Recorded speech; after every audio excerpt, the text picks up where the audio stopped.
Bienvenue dans le Nexus de la fabrication nouvelle génération. Aujourd'hui, on va s'attaquer à un mystère de l'industrie de pointe qui a des implications financières assez énormes. La question est simple.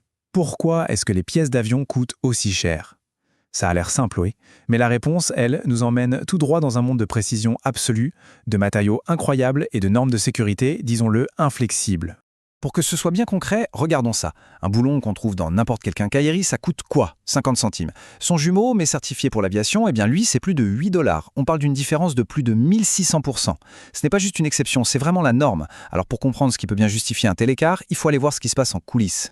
Notre petite enquête commence donc dans l'atelier, vraiment au cœur de la machine. C'est là que les matériaux les plus résistants au monde sont sculptés, dans ce qui ressemble à une véritable bataille contre les lois de la physique.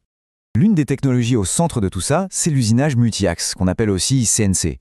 Il faut imaginer une sorte de sculpteur robotique, mais avec une précision quasi parfaite. Il est capable de tailler des formes hyper complexes dans du métal, en bougeant sur plusieurs axes en même temps. C'est juste indispensable pour fabriquer les pièces aérospatiales d'aujourd'hui. Mais là où ça devient vraiment intéressant, c'est quand on parle du matériau. Les superalliages, comme le titane ou les alliages à base de nickel, sont faits pour supporter des chaleurs et des pressions folles à l'intérieur d'un moteur d'avion. Le souci, c'est que cette solidité à toute épreuve les rend aussi incroyablement difficiles à travailler. On dit qu'ils se défendent, ils usent les outils à une vitesse folle et rendent tout le processus bien plus compliqué. Et ce n'est pas juste une façon de parler, la recherche le confirme. Cette citation, tirée d'une étude sur le wasp alloy, qui est un matériau très courant dans le secteur, le dit clairement. Son usinabilité est un vrai défi. Chaque coupe est une petite lutte qui exige une technologie et une expertise bien spécifiques. Alors, si on résume les coûts directs, il y a d'abord la machine elle-même, qui peut coûter jusqu'à $1,5 million, voire plus. Ensuite, les matières premières, ces fameux super-alliages, sont déjà très chers à la base. Après, il faut des ingénieurs ultra qualifiés pour programmer ces machines. Et pour finir, les outils qui découpent ces matériaux si résistants s'usent à une vitesse hallucinante, ce qui représente un coût constant.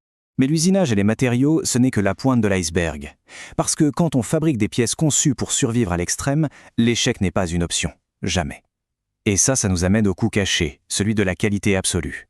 C'est tout un réseau de normes et de systèmes qui garantit la sécurité. Dans l'aérospatiale, il n'y a aucune place pour l'erreur. Une seule pièce défaillante peut avoir des conséquences absolument catastrophiques. C'est pour ça que la qualité, ce n'est pas une suggestion, c'est une exigence non négociable. Les certifications ne sont pas juste des bouts de papier, ce sont des règles ultra strictes qui dictent chaque étape de la fabrication. On connaît souvent la norme de qualité ISO 9001. Eh bien, dans l'aérospatiale, on va bien plus loin, avec la norme AS 90-100. En gros, elle prend tout ce qu'il y a dans l'ISO 9001 et elle rajoute par-dessus toute une série d'exigences encore plus strictes, spécifiques à l'aviation, à l'espace et à la défense. Et là, on voit très bien la différence. Avec la norme ISO, on peut acheter ces matériaux chez n'importe quel fournisseur certifié. Mais avec la S9100, non. Il faut obligatoirement passer par une liste de fournisseurs qui ont été préapprouvés et qui sont contrôlés en permanence. La S9100 impose aussi d'avoir des plans pour éviter les pièces contrefaites, pour détecter le moindre corps étranger sur une chaîne de production et même pour suivre de près les délais de livraison. Tout ça, bien sûr, ça ajoute des coûts de gestion et de fonctionnement qui sont énormes. Bon, la théorie c'est une chose, mais comment tous ces défis se traduisent-ils dans un vrai projet, sur le terrain? C'est ce qu'on va voir tout de suite. On passe maintenant à une étude de cas super intéressante qui résume parfaitement tout ce qu'on vient de dire. L'optimisation d'une pièce aérospatiale particulièrement complexe. Le défi était donc de produire cette pièce en alliage d'aluminium. Elle a des parois très fines, des trous profonds, une forme compliquée, bref, un cauchemar à fabriquer.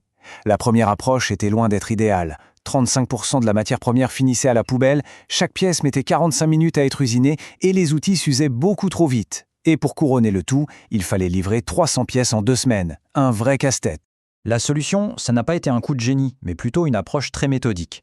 D'abord, ils ont réorganisé la découpe des pièces sur la plaque de métal pour gaspiller moins de matière. Ensuite, ils ont créé des fixations sur mesure pour changer les pièces sur la machine beaucoup plus vite. Ils ont aussi retravaillé les trajectoires des outils pour qu'elles soient plus efficaces, et ils ont même intégré des mesures par laser directement dans la machine pour un contrôle qualité en continu. Et les résultats sont impressionnants. Le temps de fabrication a été réduit de presque 25%. Les coûts des outils ont chuté de presque 30%. Et au final, le coût total de chaque pièce a baissé de plus de 20%. Dans ce secteur où on se bat pour chaque dixième de pourcentage, de tels gains sont tout simplement colossaux. Et c'est ça le point central à retenir. La vraie innovation, ce n'est pas de gratter un peu sur un coup par-ci par-là, c'est de repenser tout le système du début à la fin. C'est cette vision globale qui définit la fabrication de nouvelles générations. Ok, on a vu les défis et les solutions d'aujourd'hui. Maintenant, projetons-nous un peu. À quoi va ressembler l'avenir de la fabrication ? Plusieurs grandes tendances se profilent. Il y a une pression de plus en plus forte pour des processus plus écologiques. Il y a aussi l'intégration de l'Internet des objets, l'IoT, où toutes les machines communiquent entre elles pour créer des usines vraiment intelligentes.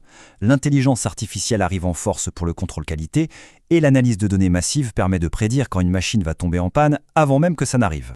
Et l'enjeu financier est juste énorme. Le marché mondial des pièces aérospatiales devrait peser près de 1300 milliards de dollars d'ici 2033. La demande est bien là, et l'obligation d'innover pour rester dans la course est plus forte que jamais. Ce qui nous laisse avec une dernière question, une question fondamentale pour le futur. À mesure que la fabrication devient de plus en plus intelligente, est-ce que les pièces finiront par coûter moins cher? Ou est-ce que toute cette nouvelle efficacité sera simplement utilisée pour créer des pièces encore plus complexes, encore plus performantes, maintenant les coûts tout aussi élevés? C'est tout le paradoxe qui se trouve au cœur du nexus de la fabrication nouvelle génération.